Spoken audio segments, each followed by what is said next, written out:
Hi guys. Alright, I miss you. I have to play with this camera. I hope everyone's doing well, being safe and being clean, taking care of yourselves and taking care of your family. So, last time, for chapter 1, I read a story from Amira.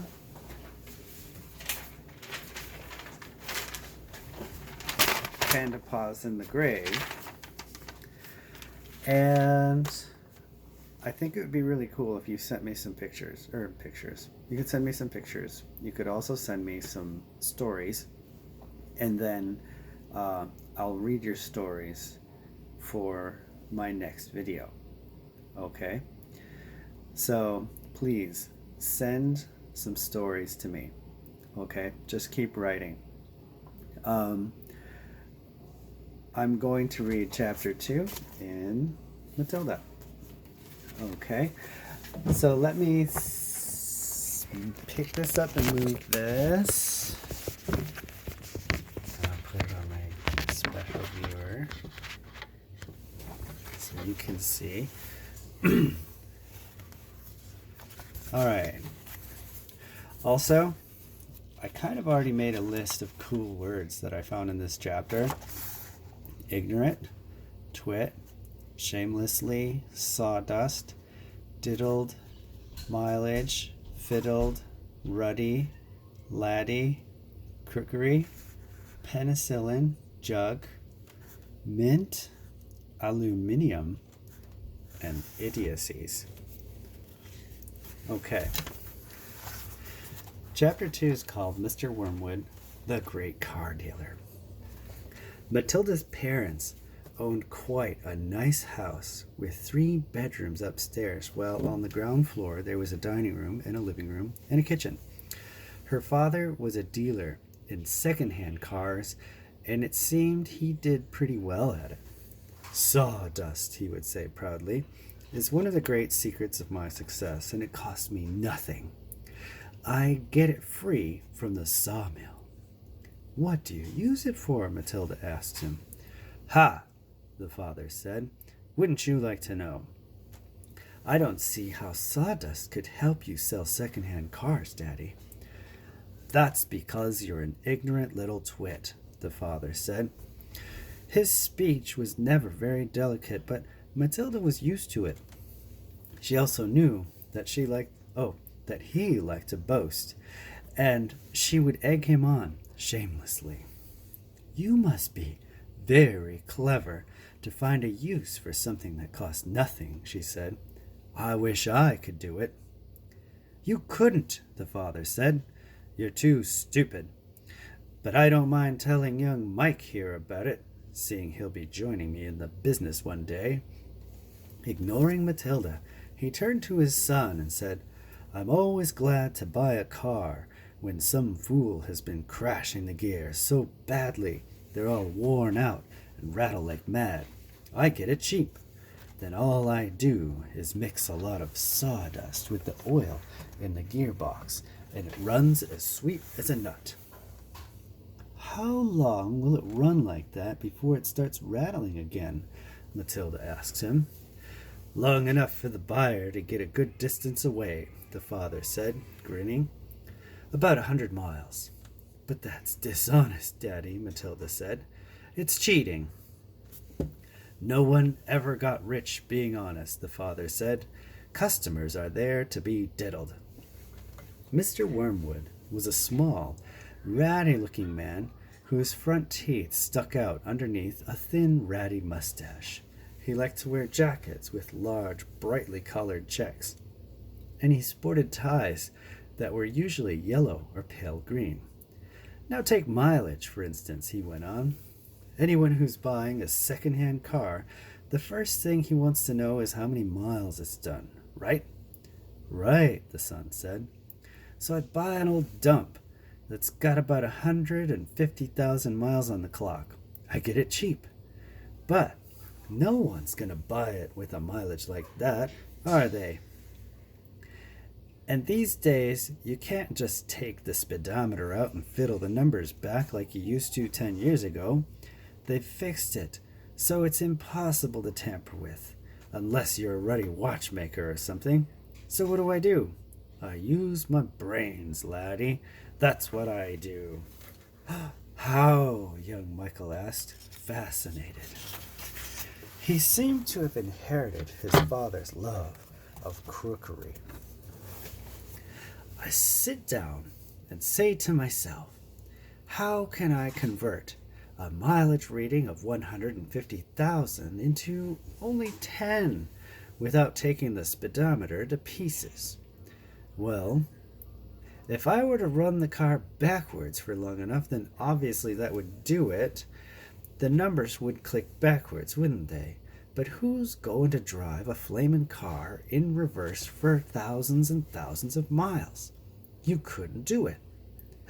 Of course you couldn't, young Michael said. So I scratched my head, the father said. I use my brains. When you've been given a fine brain like I have, you've got to use it. And all of a sudden the answer hits me. I tell you, I felt exactly like that other brilliant fellow must have felt when he discovered penicillin. Eureka, I cried. I've got it. What did you do, Dad? The son asked him. The speedometer, Mr. Wormwood said, is run off a cable that's coupled up to one of the front wheels. So first I disconnect the cable where it joins the front wheel. Next, I get one of those high-speed electric drills and I couple that up to the end of the cable in such a way that when the drill turns, it turns the cable backwards. You got me so far? Ya following me? Yes, Daddy, young Michael said. These drills run at a tremendous speed, the father said. So when I switch on the drill, the mileage numbers on the speedo spin backwards at a fantastic rate. I can knock 50,000 miles off the clock in a few minutes with my high-speed electric drill. And by the time I've finished, the car's only done 10,000 and it's ready for sale. She's almost new, I say to the customer. She's hardly done 10,000. Belonged to an old lady who only used it once a week for shopping. Can you really turn the mileage back with an electric drill? Young Michael asked. I'm telling you trade secrets, the father said. So don't you go talking about this to anyone else. You don't want me putting the jug, do you? I won't tell a soul, the boy said. Do you do this to many cars, Dad? Every single car that comes through my hands gets the treatment, the father said. They all have their mileage cut to under 10,000 before they're offered for sale. And to think I invented that all by myself, he added proudly. It's made me a mint. Matilda, who had been listening closely, said, But Daddy, that's even more dishonest than the sawdust. It's disgusting. You're cheating people who trust you. If you don't like it, then don't eat the food in this house, the father said. It's bought with the profits. It's dirty money, Matilda said. I hate it. 2 red spots appear on the father's cheeks. Who the heck do you think you are? He shouted. The Archbishop of Canterbury or something? Preaching to me about honesty? You're just an ignorant little squirt who hasn't the foggiest idea what you're talking about. Quite right, Harry, the mother said. And to Matilda, she said, You've got nerve talking to your father like that. Now keep your nasty mouth shut so we can all watch this program in peace. They were in the living room, eating their suppers on their knees in front of the telly. The suppers were TV dinners in floppy aluminium containers with separate compartments for the stewed meat, the boiled potatoes, and the peas. Mrs. Wormwood sat munching her meal with her eyes glued to the American soap opera on the screen. She was a large woman whose hair was dyed platinum blonde except where you could see the mousy brown bits growing out from the roots. She wore heavy makeup and she had one of those unfortunate bulging figures where the flesh appears to be strapped in all around the body to prevent it from falling out. Mummy, Matilda said. Would you mind if I ate my supper in the dining room so I could read my book? The father glanced up sharply. I would mind, he snapped. Supper is a family gathering and no one leaves the table till it's over. But we're not at the table, Matilda said. We never are. We're always eating off our knees and watching the telly. What's wrong with watching the telly? May I ask? The father said. His voice had suddenly become soft and dangerous.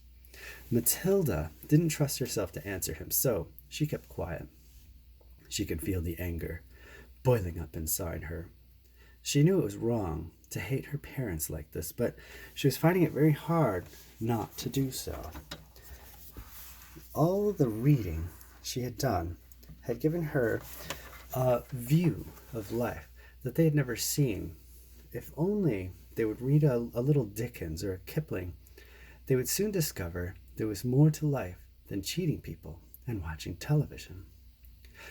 Another thing, she resented being told constantly that she was ignorant and stupid when she knew she wasn't. The anger inside her went on boiling and boiling. And as she lay in bed that night, she made a decision. She decided that every time her father or mother was beastly to her, she would get her own back in some way or another. A small victory or two would help her to tolerate their idiocies and would stop her from going crazy. You must remember that she was still hardly 5 years old, and it's not easy for somebody as small as that to score points against an all-powerful grown-up. Even so, she was determined to have a go. Her father, after what had happened in front of the telly that evening, was first on her list. So, okay, boys and girls, that was chapter 2. Now, I've made a small list of words here, and I'd also like you to figure out what is a second-hand car. Okay?